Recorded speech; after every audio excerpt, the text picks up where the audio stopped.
নমস্কার বন্ধুরা।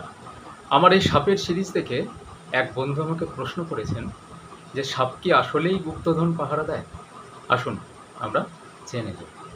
দেখুন, গুপ্তধন অর্থাৎ সোনা, রূপো, এই সমস্ত যে জিনিস, এইগুলো কিন্তু সাপ আসলেই চেনে না। সাপ চিনতেই পারে না। তো মানুষের জিনিস সাপ চিনবে কী করে? এটা একটা দিক গেল।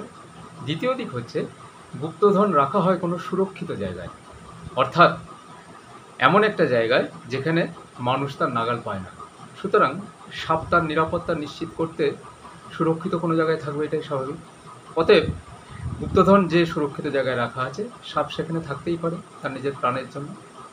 ৩ নম্বর, ওই সমস্ত জায়গাতে কিন্তু পর্যাপ্ত পরিমাণে সাপ তার খাবার পেতে পারে, ইঁদুর, ব্যাঙ। কারণ ওই সমস্ত জায়গায় তো মানুষ আর হাতই দেয় না, পড়েই থাকে, দিনের পর দিন পড়েই থাকে। তা সেই কারণের জন্য ওখানে ইঁদুর, ব্যাঙ অর্থাৎ সাপের যে খাদ্য, সেটা থাকা অসম্ভব কিছু না। তো খাদ্যের নিরাপত্তা নিশ্চিত করতে সাপ সেখানে থাকতেই পারে। তাহলে ৩টে জিনিস দাঁড়ালো। এক হচ্ছে তার নিরাপত্তার জন্য, ২ তার খাদ্যের জন্য। সাপ সাধারণত গুপ্তধন যেখানে রাখা থাকে সেখানে থাকে। এমন নয় যে সে গুপ্তধন চিনে গুপ্তধন পাহারা দেয়। এবং সাপের মস্তিষ্কের মধ্যে এই পাহারা দেওয়ার ব্যাপারটা এগুলো কিছু নেই। এত অনুন্নত মস্তিষ্ক এগুলো সাপের নেই। তো যার জন্য পাহারা দেওয়ার জন্য নয়, তার নিজের নিরাপত্তার জন্য এবং খাদ্যের জন্যই সাপ ওখানে থাকে। এখানে অন্য আর কোনো কারণ নেই। আশা করি বোঝাতে পারলাম।